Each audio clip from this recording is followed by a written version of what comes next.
Se me oye bien, ¿no? Bueno, querido don Ignacio Buqueras, querida Almudena Calvo Domper, querida Junta de Gobierno de Principios, queridos todos, lo primero, muchas gracias por asistir a nuestra primera conferencia, nuestro ciclo de conferencias de principios. La verdad que desde su reactivación hemos considerado que este formato va a tener muy buena acogida y empezamos con fuertes ponentes en el día de hoy que ahora presentaré. También quería agradecer a la biblioteca Elena Fortún por su hospitalidad y amabilidad. La verdad que ha sido todo facilidades para poder organizar este evento y creo que el espacio es magnífico, ¿no? Por otro lado, y antes de empezar con los verdaderos protagonistas de este evento, quería hacer una pequeña síntesis de por qué Principios escogió este tema, ¿no?, como primera conferencia. La verdad que el desafío intergeneracional en España yo creo que engloba los tres principios fundacionales de Principios, que son vínculos, civismo y trabajo. Vínculos porque desde Principios queremos ahondar en el estudio de los vínculos sociales entre las generaciones pasadas y las generaciones presentes, la importancia de las personas mayores en la sociedad, por qué no la amistad intergeneracional entre la gente joven y la gente mayor, la soledad, que es un tema que creo que es acuciante hoy en día y que es verdad que está ahora desde la pandemia, que nos dio un poco fue un hecho de realidad, ¿no?, que nos puso de manifiesto la importancia de las personas mayores en nuestro día a día. El trabajo, porque creo que las personas mayores pueden ayudar a la gente joven a entender que el trabajo es un vehículo que dignifica a la persona, como un medio, no como un fin. Y por último, el civismo, que es muy importante, ¿no?, la importancia de la gente mayor para ayudar a entender a la gente joven a discernir entre qué es bueno y qué es malo, ¿no?, en una sociedad en la que es muy fácil que nos podamos confundir, ¿no? Y por último, quería subrayar una frase que dice el autor del libro Vegetativa, que va a ser la base del diálogo entre los invitados, ¿no?, que dice que la experiencia de saber a las personas mayores está en servicio de la sociedad. Y la gente joven tiene que saber que tenemos ese instrumento y que tenemos que utilizar ese instrumento para poder avanzar, ¿no?, en nuestro día a día. Decía la autora austriaca, a ver si lo pronuncio bien, María von Ebner-Eschenbach, que en la juventud aprendemos, pero que en la vejez entendemos. Y eso es lo que queremos hoy, que la gente mayor ayude a entender a la gente joven el mundo de hoy y el mundo del mañana. Que nosotros contemos con ellos para poder enfrentarnos a los problemas actuales y del futuro. Así que contamos con vosotros, sois pieza fundamental para nosotros. Y nada, a continuación quería hacer una pequeña síntesis también de los currículum de los dos grandes ponentes de hoy. Primero sobre Almudena Calvo Domper, aparte de gran amiga. Ella es periodista especializada en comunicación corporativa, ha trabajado en distintos medios de comunicación, Atresmedia, Europa Press, El Mundo, en agencias internacionales de comunicación como Weber Sandwich, y actualmente se dedica a la comunicación institucional. Es graduado en periodismo, administración de empresas y culminó su doble titulación trabajando y estudiando en Shanghái, en Nueva York. Más tarde se especializó en un máster de comunicación e identidad corporativa. Formó parte de la quinta promoción del programa Young Civic Leaders de la Fundación Tatiana y ha estado siempre involucrada en iniciativas de voluntariado. La verdad que siempre que hemos contado con ella siempre nos ha dicho sí sin pensárselo ni un segundo. Así que para nosotros es una pieza fundamental en esta reactivación de principios. Y no tenemos palabras para hacértelo. Pero sobre todo, lo más importante, y aquí también quiero involucrar a su marido Fer, que son padres de 4 niños, los 2 últimos por partida doble. Así que eso sí que es digno de mención. Mil gracias por estar aquí y como he dicho, es madre millennial de 4 criaturas y escribe, sobre todo, que entiende la vida escribiendo. Publica escritos que recomiendo vivamente que lo leáis porque es una delicia leerte, Almudena. Gracias. Y seguidamente, bueno, don Ignacio Buqueras Ibach, no sé qué decir don Ignacio.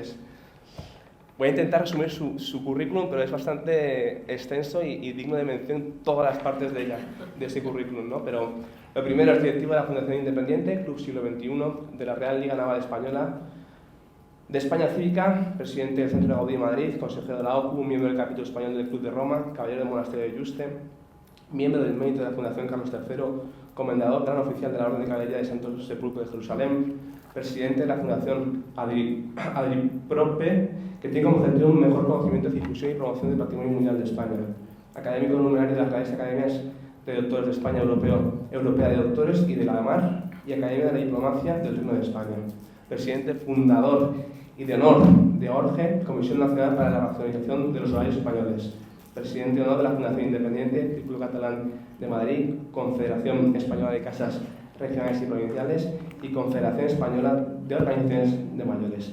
Es autor de varios libros, en los que destaco su libro Cambó, editado por Plaza Llanes en el año 1977, y el actual libro que va a ser, como decía antes, base de este diálogo, que es La vegetativa. En los últimos 40 años ha sido numerosos los artículos que ha escrito, que ha publicado en diferentes medios de comunicación y ha participado en numerosos congresos, y la verdad que don Ignacio, además de ser un referente, quería compartir. La verdad que he pensado en no contarlo, pero creo que lo voy a contar, don Ignacio. Creo que merece la pena contar cómo nos conocimos, porque creo que es algo que refleja mucho el carácter de don Ignacio. Me acuerdo, nos conocimos por avatares de la vida en un autobús yendo hacia la plaza de Alonso Martínez. Él iba en dirección a los premios que se realizaban en el Teatro Barceló. Yo iba a mi despacho, como cada día, y en mitad del trayecto don Ignacio preguntó en alto que cuándo era la parada de Alonso Martínez y que si estaba cerca del Teatro Barceló. Y entonces yo le miré y no dudé en contestarle primero. Y le dije, perdone, pero yo voy para allá, si quiere le acompaño. Y así fue. Bajamos del autobús y en el Teatro Barceló comenzó nuestra pequeña amistad. Y por casualidades de la vida, resulta que don Ignacio conocía a toda mi familia desde tiempos inmemorables, muy amigo de mi abuelo, de mis padres, y al final creo que fue providencial nuestro encuentro. Y creo que el estar aquí juntos una vez más, creo que es algo que de arriba lo tenía ya planeado, así que don Ignacio le agradezco profundamente su confianza y su cariño hacia mí y hacia Principios, porque no dudo tampoco desde el primer segundo en participar. Para nosotros es un honor teneros a los dos como ponentes. Creo que hemos empezado con un listón muy alto, no sé si seremos capaces de igualarlo en las futuras conferencias. Y nada, sin más preámbulo, por favor, os doy la palabra y gracias de corazón.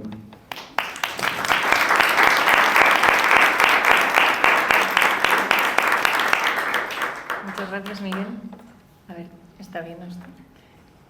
Bueno, empezar dando las gracias, ¿no?, a Principios, a esta plataforma que impulsa la participación, ¿no?, de la ciudadanía, un campo en el que don Ignacio tiene una extensa experiencia.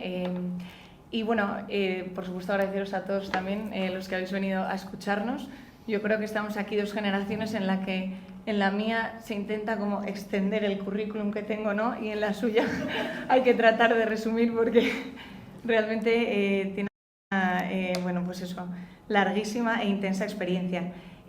Queríamos empezar diciendo que, bueno, que hay muchos desafíos a los que se enfrenta la humanidad, ¿no?, en este siglo, y que son los que suelen salir más en la conversación pública, en los políticos, ¿no?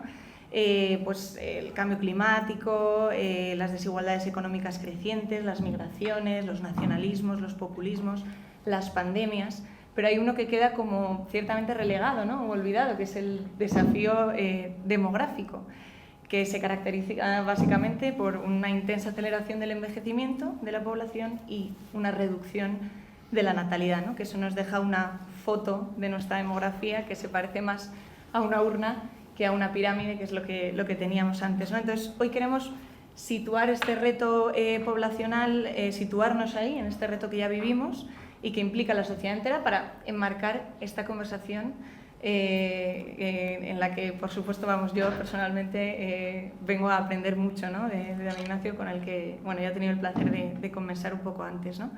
Entonces, bueno, nos hemos basado fundamentalmente, entre otros datos, en el libro del que él es autor, el último que ha sacado, porque tiene muchos, que es Vejez Activa, porque bueno, ahí plantea retos, ¿no?, y oportunidades a este desafío intergeneracional, leía yo que lleva unos 30 años escribiéndolo mentalmente, y es que eso pues acumula una dilatada experiencia, ¿no?, al frente de numerosas iniciativas como las que ha comentado Miguel, y que han generado una reflexión necesaria, ¿no?, en nuestra sociedad sobre el papel de las personas mayores en la sociedad, y que además han empujado a actores políticos y sociales a hacer una apuesta firme por este colectivo. Yo quería animaros desde el principio a adquirir el libro, ¿no? En las plataformas se puede hacer muy fácilmente, porque da igual la edad que tengamos en el carnet de identidad, que de verdad traen ideas muy interesantes para todos. Yo he aprendido muchísimo. Entonces, bueno, desde los datos y las experiencias vitales, 81 años intensamente vividos, 30 años intensos, pero me queda mucho, ¿no?, para llegar a tu altura. Pues queríamos esbozar 4 desafíos que nos plantea el reto, ¿no?, poblacional. Bueno, en primer lugar, buenas tardes a todos. Mi gratitud a Principios, la entidad que aquí hoy nos ha convocado. Aquí nos acompaña su presidente Juan, nos acompaña uno de sus vicepresidentes, Miguel Ángel, que ha explicado la anécdota cómo nos encontramos y nos conocimos, y por otra parte, gratitud a Almudena por la sencilla razón, pues, que ha preparado un buen guión del trabajo y por otra parte indicar que este libro, que a final de cuentas soy coautor del mismo, porque he logrado que 18 personalidades cada uno hiciera un capítulo del libro, y después hay 24 personalidades, todas amigas, porque a todos, como es lógico, les llamé, almorcé con ellos, cené, desayuné, etcétera, etcétera, y les convencí de decir, mira, voy a hacer un libro sobre el tema tan importante como es la vejez activa, y que tiene como subtítulo experiencia y saber al servicio de la sociedad, experiencia y saber al servicio de la sociedad, y concretamente os quiero aglutinar todos para que vuestras experiencias, vuestras vivencias las podáis reflejar aquí. Y también logré con el editor, que es otro buen amigo, como es el que fue ministro de Trabajo poco tiempo, porque es de los pocos ministros que ha dimitido, Manuel Pimentel, es el presidente propietario de la editorial Almuzara, que es la que ha publicado el libro. Y entonces, decir un poco algunas de las cosas que aquí en esto. Si he dicho, y tú, Almudena, has reflejado 30 años que lo he estado viviendo, porque cuando a mí se me eligió presidente de una fundación que se llama Fundación Independiente, consideré que el primer tema que teníamos que tocar, y estoy hablando de 1992, o sea que hace ahora 31 años, era el tema de los mayores, porque nuestra sociedad, de la misma manera que somos uno de los líderes europeos de baja natalidad, somos uno de los líderes europeos en envejecimiento, con lo cual, esto. Y entonces pues, puse en marcha y convoqué y fui presidente del comité ejecutivo del primer Congreso Nacional de Organizaciones de Mayores. En el año 92 convoqué como presidente de este comité ejecutivo de este Congreso Nacional de Organizaciones de Mayores, que se celebró bajo la presidencia de José María Álvarez del Manzano, que aquel momento era el alcalde de Madrid, en el Centro Cultural de la Villa, que todos sabéis que está en la Plaza de Colón. En el 92 se celebró el primer congreso, en el 95 el segundo, el tercero se celebró en el Palacio de Congresos y Exposiciones frente al Bernabéu, que lamentablemente lleva 14 o 15 años infrautilizado, cerrado. El cuarto se celebró en Santiago de Compostela, y allí en aquellos momentos el presidente de la Junta era Fraga Iribarne, que estuvo en los diferentes trabajos de este Congreso Nacional, y el quinto se celebró bajo también mi presidencia en Valencia. Y en estos congresos, ¿quién de aquí no es abuelo o no es nieto? Bueno, pues allí, en el tercer congreso se aprobó la creación del Día de los Abuelos y abuelas en España. En el cuarto Congreso Nacional se aprobó la creación de la que es la organización más importante de las personas mayores. El SEOMA, que es la Confederación Española de Organizaciones de Mayores, que en estos momentos aglutina a algo más de 1 millón de personas pertenecientes a unas 30 y pico de organizaciones que están distribuidas por toda España. Yo soy el presidente de honor. Convocamos también por primera vez el concurso nacional que se llama Háblame de tu abuelo, háblame de tu abuela, háblame de tu nieto, háblame de tu nieta, para que los nietos hablen de los abuelos y los abuelos hablen de los nietos, o sea que concretamente son realidades, no simplemente es hacer unos congresos, que indudablemente participaron personas de toda España. Y por tanto, dicho esto, ya voy un poco a la cuestión que tú me planteas. De la misma manera que en el año 2001, las personas mayores de 65 años éramos un 16%, nada menos que concretamente 19 años después, en el 20, ya somos el 21%. De la misma manera que en aquellos momentos, concretamente un 3,4% de las personas mayores tenían 80 o más años, en estos momentos ya ha superado el 6%. En estos momentos, concretamente, somos uno de los países europeos con más personas mayores. El número de centenarios actualmente este año son más de 17.000. Los centenarios que hay en España, que hay que atender, que hay que proteger, que hay que cuidar, etcétera, etcétera. Por tanto, son unas cifras francamente importantes y, lamentablemente, ahora mismo que hemos vivido hace poco unas elecciones, este tema casi se margina o no se toca con la profundidad que se tendría que esto. En estos congresos nacionales, por ejemplo, se aprobó, es decir, hay que crear un ministerio dirigido especialmente a las personas mayores, porque es el único sector que más está creciendo concretamente en España. También los ayuntamientos tendrían que tener concejales dirigidos fundamentalmente a las personas mayores. Bueno, muchas otras cosas. Continúa tú y con entradas.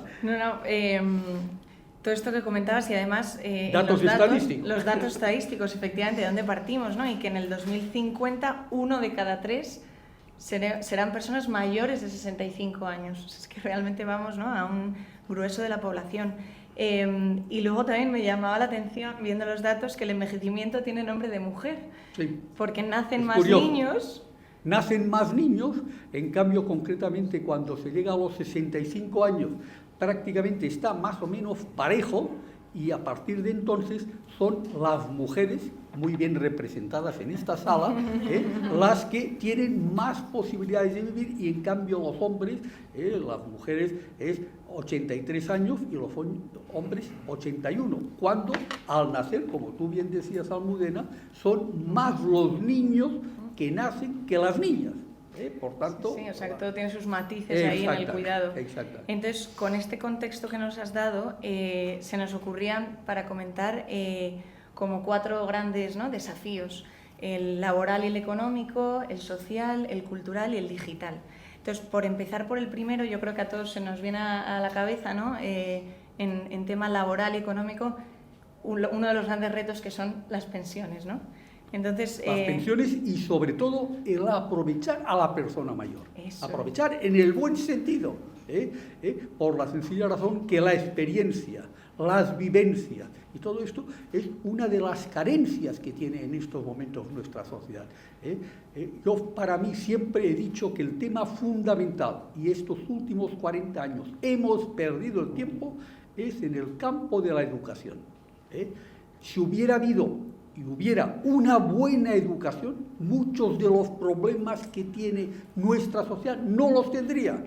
Lamentablemente es un tema que ha quedado más o menos marginado. Se han hecho varios pactos, ahora hace varios años que esto, y es importante que se haga un pacto por la educación. Pero para eso es importante que la sociedad civil tenga más fuerza. A final de cuentas, los ciudadanos, los que estamos aquí, somos los que les pagamos a los políticos. Y son ellos los que tienen que estar a nuestra disposición y no nosotros a la de ellos. Por tanto, hay que potenciar la sociedad civil. Por tanto, una entidad como Principios, etcétera, etcétera, hay que fomentarla para que lleve a la ciudadanía toda una problemática que existe y que muchas veces los políticos pasan de largo. Total. Mi padre siempre dice que Me acuerdo mucho de él en esto, dice, el político que no te habla de demografía te está mintiendo, ¿no? Realmente es que es, bueno, el gran reto es el que partir para todo lo demás. Y me gusta mucho el hincapié que haces en la educación, ¿no? Que también lo hemos pensado como una idea de cierre, que es que ahí está la base para que vaya cambiando todo, ¿no? De las pensiones, simplemente por decir un dato, ahora mismo hay el mismo número de personas que cobrarán pensión, es decir, que tienen entre 44 y 64 años, que el número de jóvenes que son los que pagaremos o que pagamos, ¿no? esas pensiones, es decir, 14,6 millones, 14,7 millones de personas. Así sería como que hay casi un pensionista y medio por cada trabajador, ¿no? Si esto no se corrige. Entonces, bueno... Por eso que una de las primeras cosas, yo cuando conocí a Almudena, cuando me dijo que tenía 4 hijos, hay que hacer un monumento. Las personas que en estos momentos tienen 3 o más hijos, hay que fomentarlo esto, por la sencilla razón que las mismas pensiones del futuro están en función de una masa laboral. Y por tanto, en estos momentos esta masa laboral se está cortocircuitando porque no hay sensibilidad, no hay un tema de principios. En nuestra educación yo considero que hace falta unos principios, unos criterios. No es simplemente que muy bien las nuevas tecnologías, muy bien los móviles, muy bien todo esto, pero al final de cuentas es formar a las personas con criterios, con espíritu y de aunar esfuerzos, trabajar conjuntamente, más convivencia, más conciliación, etcétera, etcétera. Totalmente, ¿no? Porque aunque en eso no vamos a hacer aquí una disertación económica, ¿no?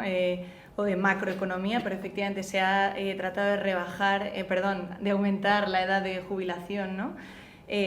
O sea, se van poniendo distintas soluciones que pueden ser ciertamente parches, ¿no? Pero hay una parte más profunda, ¿no? de educación, incluso de el aumento de la natalidad sería una solución de cara al futuro, ¿no? Pero todo eso está entrelazado con muchos de los temas que impulsa Principios, ¿no? También los vínculos, bueno, la familia, todo esto hablaremos también luego, ¿no?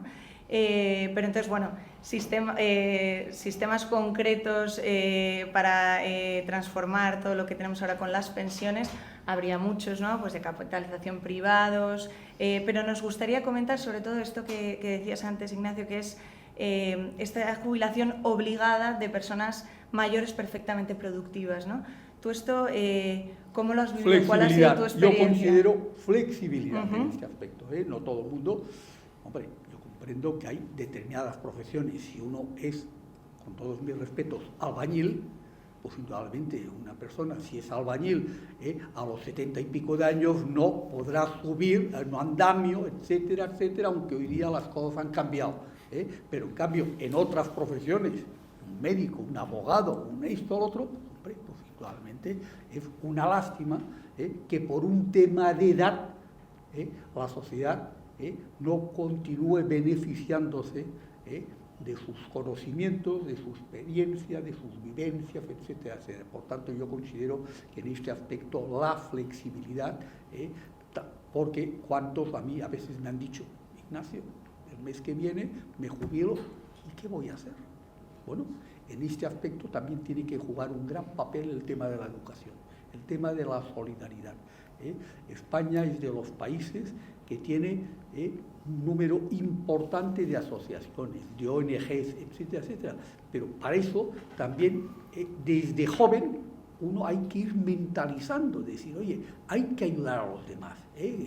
Tú en el campo cultural, tú en el campo solidario, tú en el campo médico, en el campo esto, en el campo deportivo. O sea que hay una gran riqueza y esto, y no esperemos a jubilarnos para entrar en este campo. Es importante ir haciendo exactamente ya una aproximación. Por tanto, mi llamamiento es a la sociedad civil que abra sus puertas, que sea flexible y para esta manera también las personas, pues concretamente, vean un camino para ayudar a los demás. Que eso también es una gran satisfacción. Siempre se ha dicho que el que ayuda recibe más beneficios que el que es ayudado, por la satisfacción de la generosidad de apoyar. Pues en este aspecto tenemos que fomentar. esa flexibilidad para decidir uno, ¿no?, en qué momento Exacto, jubilarse y cómo exacto. puede seguir aportando a la sociedad, ya sea a través de los conocimientos que ya ha trabajado toda la vida, ¿no?, o luego también hablaremos otras formas de participación que son de las más interesantes, ¿no?, como es el voluntariado, pero un poquito más adelante. Otro reto que se nos plantea en el tema laboral, ¿no?, y económico es el desafío del sistema sanitario, ¿no? Porque al final, bueno, pues un aumento de la esperanza de vida pues, supone un incremento de la demanda de servicios médicos y sociales, ¿no? A mí me ha gustado mucho una idea que comentabais en el libro, alguno de los autores, que decía que debe quedar claro que la vejez no es una enfermedad, ¿no? En sí no es una enfermedad. Igual que ahora aquí hay una persona embarazada, que tampoco el embarazo es una enfermedad, ¿no?, que a veces tendemos a patologizar determinadas épocas, ¿no?, momentos de la vida. Y no, incluso no es la así. vejez tiene que ser motivo de satisfacción. Porque uno, por ejemplo, en la niñez, ¿qué vive la niñez? 4, 5, 6 años. En la juventud, ¿qué vive? 10, 12 años. En la edad adulta, que son 20 o 30 años. En cambio, hoy día vamos que la vejez será la época o el periodo de más años que nos va a dar la vida. Sí, sí. Porque en estos momentos las nuevas generaciones tienen enormes posibilidades de llegar no a los 90, sino llegar a los 100 años. Pero para eso, vuelvo a decir, el campo de la educación es fundamental, porque indudablemente para llegar a esta edad en condiciones,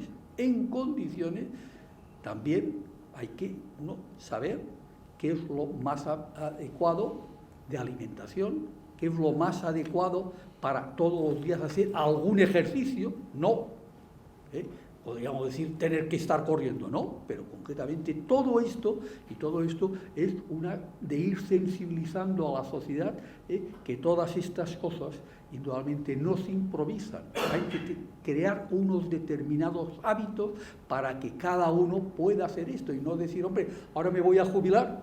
¿Y qué? Me pasaré todo el día en mi casa, en el sofá, viendo series de televisión, etcétera, etcétera. Hombre, pues sí, pues, y estos hábitos saludables influyen directamente también, ¿no?, en la salud y en las demandas que hace la sociedad. Fundamental. Yo ya te digo, como periodista, yo me voy directamente a las fuentes. Yo vengo de una familia con muchos médicos, ¿no?, y personal sanitario. Y bueno, está dando también un poco vueltas al desafío, ¿no?, del sistema y cómo lo tenemos ahora. Decía Gregorio Marañón que no hay enfermedades sino enfermos, y el sistema sanitario actual está construido en torno a los pacientes agudos, ¿no?, y por tanto hacia las enfermedades. Entonces, en tu libro reflexionabais mucho sobre que el sistema sanitario y en general la sociedad, que mire más a las personas, ¿no? Entonces, las personas mayores suelen tener pluripatologías, ¿no?, y mucha cronicidad en las mismas, pero no hay un enfermo crónico tipo, sino que realmente es una atención mucho más individualizada, ¿no? Entonces, es cambiar otra vez el enfoque, ¿no? Volvemos también a la educación, pero mirando más a este perfil de la sociedad, que va a ser prácticamente un tercio. Y un tema que muchas veces no se tiene en cuenta, el sueño. El dormir bien. No es simplemente estar en la cama, sino dormir de manera intensa. Y para eso, por ejemplo, aquí en el libro, yo cogí a las 2 personas más expertas en España que tienen las clínicas del sueño en Barcelona y en varias ciudades.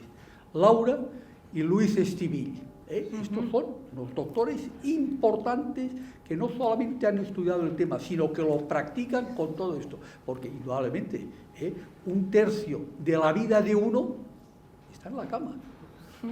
Por tanto, estas 8 horas diarias es fundamental que uno las sepa aprovechar y no decir es que me meto en la cama y claro, empiezo a dar vueltas y esto, lo otro, estoy tenso. No.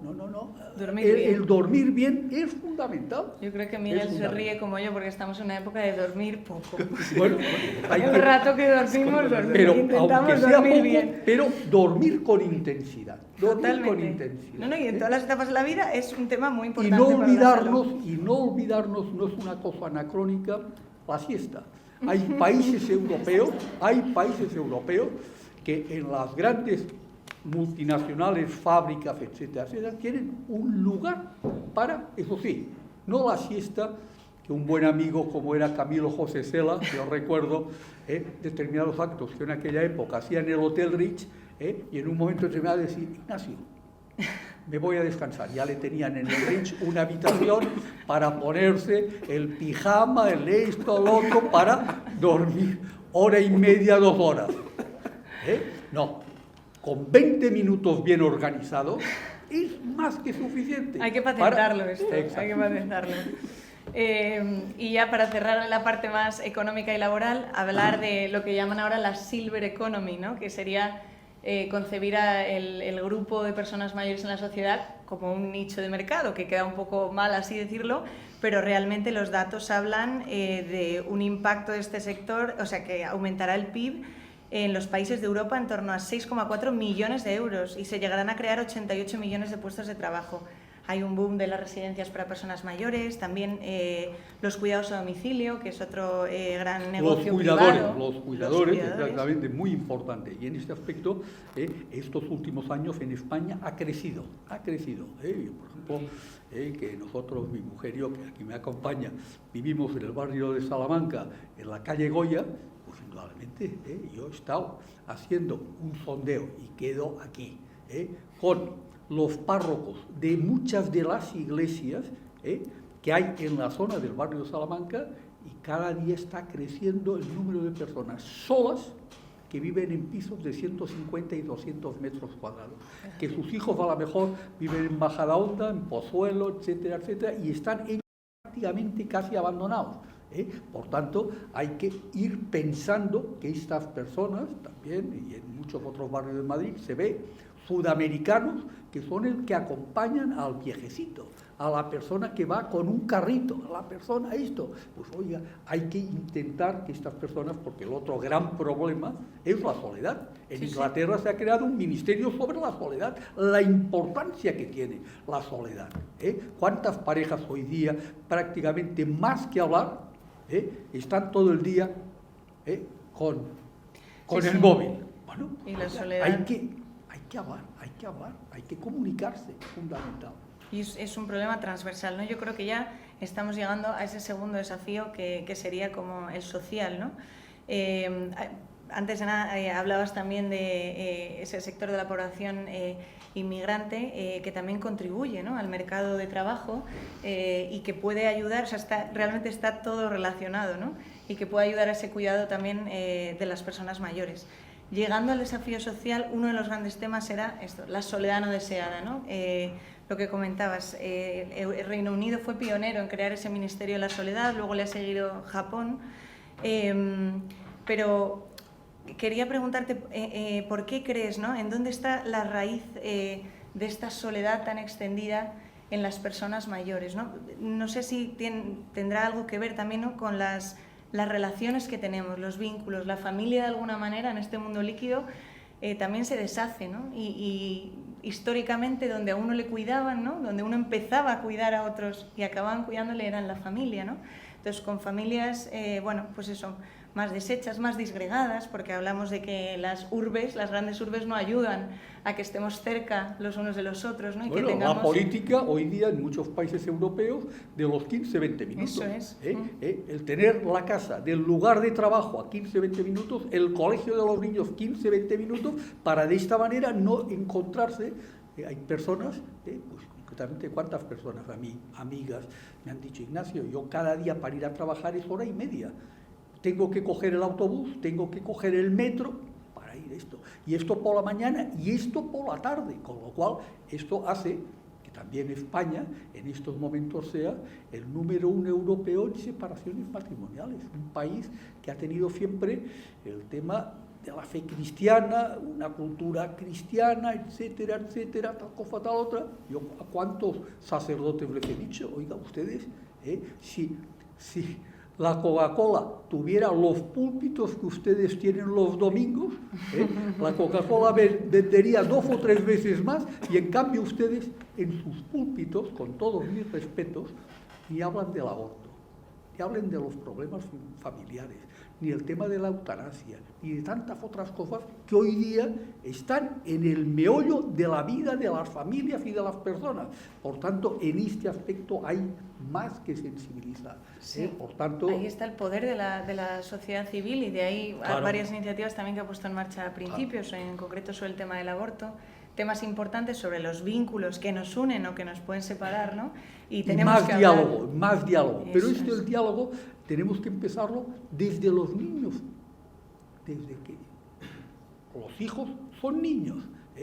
¿Cuántos hoy día se encuentran que sus padres, si a Dios gracias los dos trabajan, a lo mejor no llegan a sus casas hasta las 8 o las 9 de la noche y el niño está en su cuarto viendo programas de televisión y una persona responsable le diría, este programa no es para ti, no es adecuado, o estás viendo tú concretamente en el móvil tal cosa o tal otra, porque no hay tiempo. Por tanto, aquí también yo tengo que reflejar, que algunos de los que estáis aquí me lo habéis recordado, mi etapa de presidente de la Comisión Nacional para racionalizar los horarios españoles, porque no nos debemos olvidar que somos el único país occidental con unos horarios inadecuados. Nuestras jornadas laborales son 2 o 3 horas más que la media europea, porque aquí aún somos tercermundistas y en muchos ministerios y en muchas empresas te dicen, hasta que no se va el ministro, no se va esto, no nos vamos. Ignacio, yo estoy aquí leyendo el periódico, estoy hablando con mi mujer que están haciendo en casa, que esto, otro, por tanto, hasta que no se va, hombre, esto no es serio, sí. Esto hay que... Aquí los jóvenes yo creo que venimos empujando fuerte en este sentido, porque de alguna manera estamos intentando, ¿no?, obligar al sistema, ¿no?, y al mercado a que se adapte un poco también a nuestra creencia firme de que el trabajo, por supuesto, dignifica, ¿no? Con el trabajo aportamos a la sociedad, pero hay una parte de nuestra vida fundamental, ¿no? Que el trabajo tiene que ser eficacia, hay que buscar la eficacia, pero la eficacia no está en el número de horas. En el número de horas lo que está es también para la empresa y para la administración, que la pagamos todos, más horas de aire acondicionado, de calefacción, de luz, sí. De vigilancia, etcétera, etcétera. Con lo cual, si terminaran como termina cualquier país europeo, alrededor de las 5:30 de la tarde, pues indudablemente no es estar aquí hasta las 8 o las 9 de la noche. Somos más productivos. Si estamos en la cola de Europa en cuanto a productividad, tenemos que cambiar de mentalidad en ese aspecto. Y las nuevas generaciones, muy bien representadas aquí, considero que tienen que empezar a decir basta con este tema. Sí. Ahí estamos. Cuesta a veces, ¿verdad? Dependiendo de los jefes. Pero bueno, yo creo que todo, desde el teletrabajo, la flexibilidad, todo eso va ayudando a racionalizar los horarios, ¿no? Y contribuirá a otros desafíos grandes que hemos comentado antes, como has dicho, pues el climático, ¿no? El económico. Luego, dentro del social, comentar 2 cosas, ¿no? Por un lado, que existe lo que llamamos ahora edadismo, que no sé si lo habéis escuchado alguna vez, pero son todos esos prejuicios no reales que discriminan a las personas mayores en muy diversas, ¿no? El consumo, ellos como usuarios de los servicios, es decir, es plantarse ante una persona mayor y directamente pues empezar a hablar lento, empezar a hablar muy alto, ¿no? O sea, sin ver un poco esa persona cómo está, ¿no? Porque efectivamente la edad del DNI y luego la edad biológica o psicológica muchas veces no coinciden, ni mucho menos. Efectivamente, la actitud vital que tiene, la participación que realiza en la sociedad, pues efectivamente no coincide con lo que uno podría esperar, ¿no? Entonces, bueno, por un lado habría que erradicar ese edadismo, ¿no? Porque ha cambiado el modelo de envejecer. Al final, cada vez más vemos todos a nuestro alrededor. Aquí tenemos un clarísimo ejemplo, ¿no?, de que esa edad cronológica del DNI, pues eso no se corresponde, ¿no?, con el tipo de vida que lleva, con la mentalidad abierta, positiva, ¿no?, dinámica, comprometida. Entonces, bueno, creo que una de las mejores cosas que podemos hacer los demás es escuchar la voz de los mayores, ¿no? Valorarla, respetarla, tenerla en cuenta, pero sin paternalismos, ¿no? Sin estigmas. Exacto. Y eso, y en este aspecto, es hacer también un llamamiento, que después también esto, al tema asociativo.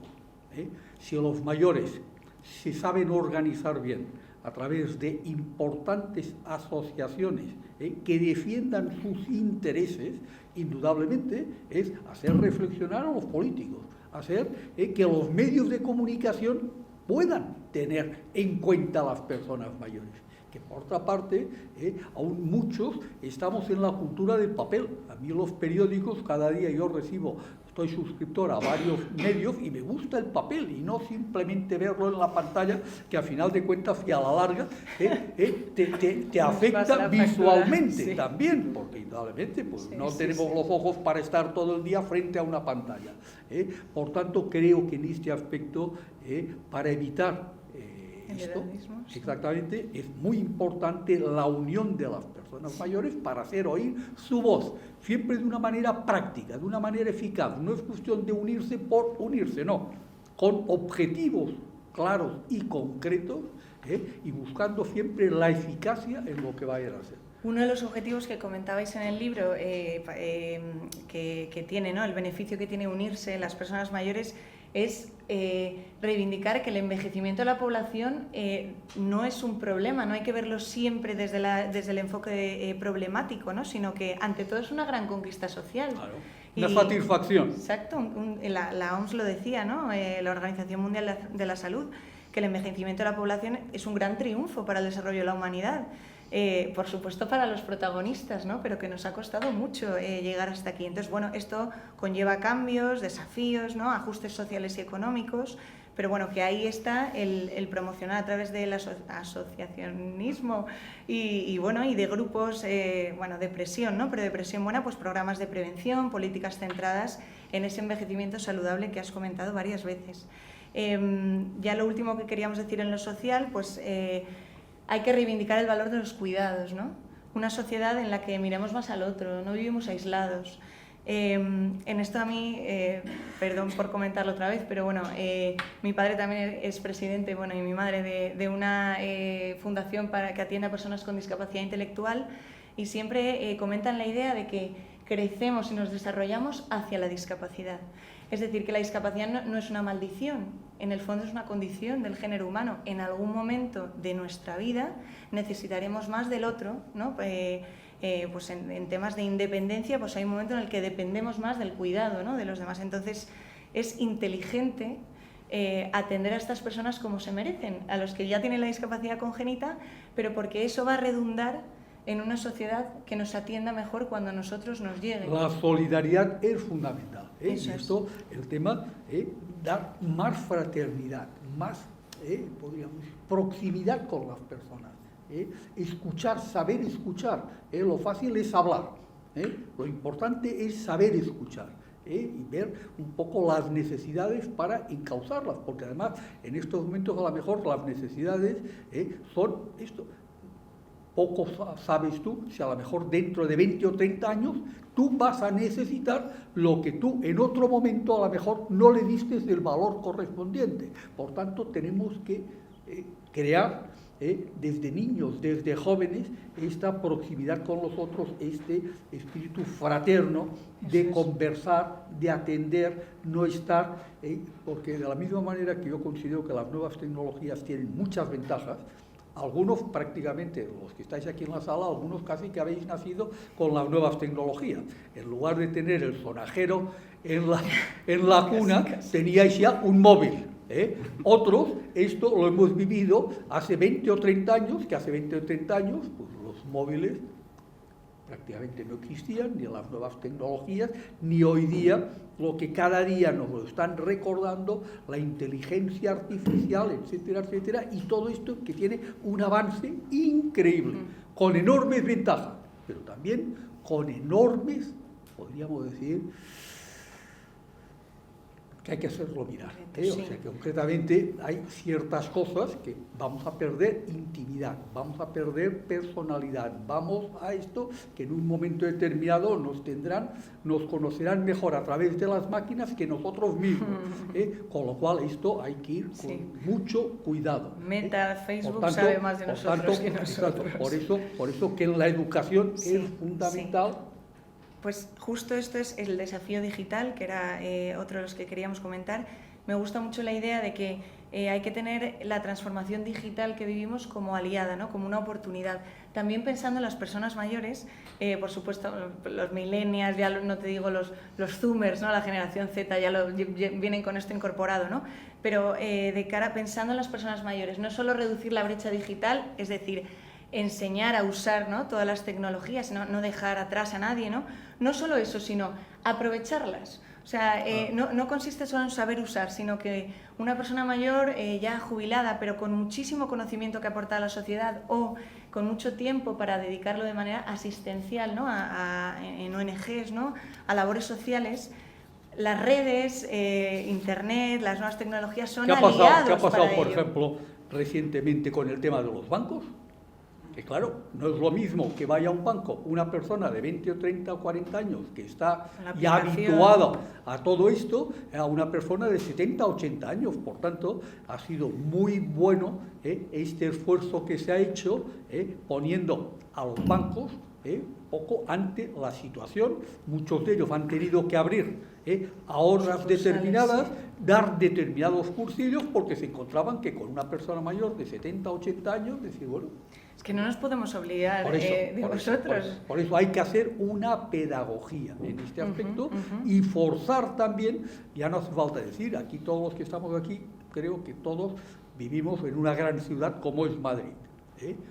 Hoy día hay el mundo del campo, este campo que prácticamente cada día está más vacío. La España vacía, ¿no? Vaciada. Exactamente, que para ir a un banco o para ir a una tienda o para ir a una farmacia tienen que hacer determinadas personas 15, 20 o 30 kilómetros, no personas de 70, 80 años, con lo cual hay que mirar de cuidar a todo este sector que por otra parte a todos nos interesa que continúe allí. Porque si no el campo cada día va a estar más deshabitado y en este campo hay magníficos monumentos, hay magníficas iglesias que hay que cuidar, que hay que enseñar a las personas, descubrir los pueblos de España y determinadas rutas. Hay, por ejemplo, la asociación que estamos vinculados, la fundación que yo presido, con la asociación de los pueblos más bonitos de España. Pues esto hay que potenciarlo. Esto viene perfecto que lo comentes porque ya cerramos con el último desafío, que es el cultural. Y aquí planteamos varios papeles, ¿no?, de las personas mayores. Por un lado, los mayores como fuente de sabiduría vital, ¿no?, de fomentar, o sea, que fomentan esos valores espirituales y sociales de generación en generación y que al final uno cuando se hace mayor está lleno de realidades, pero lleno de aprendizajes, ¿no? Entonces esa importancia de escucharnos entre generaciones, creo que el mejor sitio por donde empezar, ¿no?, es en la familia y luego podríamos ampliarlo a otros lugares de convivencia, ¿no? Además, tenemos que rendir, podríamos decir, tributo. Si hay una catedral, por ejemplo la de Burgos, que el año pasado celebró el 8º centenario, o hay el monasterio del Escorial declarado Patrimonio Mundial, etcétera, etcétera, todo esto hay que cuidarlo. Recordemos que no han pasado tantos años. ¿Qué pasó en Notre Dame en París? El incendio. Pues nosotros en estos momentos, yo que presido una entidad, una fundación para la difusión y promoción del patrimonio mundial y que he traído no para todos, porque no esto, pero concretamente para las personas que me acompañan en la mesa este calendario, pues cada mes concretamente viene algo reconocido por parte de la UNESCO, no porque cualquiera de aquí haya dicho, hombre, pues de Murcia tal cosa, o de Oropesa tal otra, etcétera, etcétera, sino concretamente, cronológicamente. Bueno, pues esto, al final de cuentas, con este tema patrimonio reconocido por la UNESCO, hacemos un homenaje a las personas que nos precedieron y sin grandes máquinas y sin grúas y todo esto levantaron edificios que en estos momentos son motivos de atención para todo el mundo, no solamente para los españoles, sino que todos tendríamos que estar satisfechos y España en estos momentos es uno de los líderes mundiales con más patrimonio cultural, natural e inmaterial reconocido por parte de la UNESCO. Bueno, pues esto también tiene que estar dentro de nuestra cultura. Y una de las ideas que proponíais en el libro es que las personas mayores tienen que ser guardianes de la historia y de las tradiciones españolas. Poníais numerosos ejemplos de cómo en esa España vaciada, qué sentido tiene tener un retablo románico precioso, ¿no?, y la iglesia cerrada. Pues hay personas mayores que viven en esas comunidades, que conocen la historia de primera mano porque ha ido pasando de generación en generación, no solo el patrimonio histórico en cuanto a monumentos, ¿no?, sino la cocina, ¿no?, las recetas tradicionales, los trabajos artesanos, todo eso. Las personas mayores tienen un papel importantísimo que debemos aprovechar, ¿no? Por eso hemos creado la Asociación de Amigos del Patrimonio, para que en cada lugar de España puede haber unas determinadas personas que de una manera altruista colaboren a darlo a conocer y a conservarlo, darlo a conocer y a conservarlo, por tanto. Pues con esto un poco, habiendo esbozado estos desafíos, sí, porque ya el cerramos. Horario... Eso es, los horarios. Que lo que es importante, todo lo que ustedes puedan preguntar. Eso es. Yo creo que solo 2 ideas para cerrar. La importancia del diálogo, ¿no? Y la convivencia entre generaciones. Esta idea de que no vivimos aislados, ¿no? Necesitamos al otro para vivir. Entonces deberíamos conseguir pues, participar en espacios de decisión conviviendo distintas generaciones, transmitir y ser espejo de las generaciones posteriores, ¿no? Y también exigir mayor apoyo al núcleo familiar como base de la sociedad para todas las edades. Pensábamos que en la familia está una de las mejores soluciones al desafío intergeneracional. Es que en la familia confluyen muchísimos temas de los que hemos hablado. Ya sea pues eso, las tradiciones, la cultura, cómo las podemos ir pasando, ¿no? De abuelos a padres a nietos, que hay un desajuste macroeconómico en el país.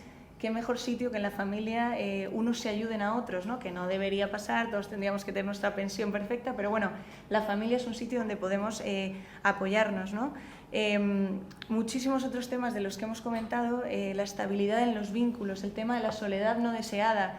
Hay una solución, ¿no? En cuidar a la familia, ¿no? y a esos vínculos estables, duraderos, verdaderos también, ¿no?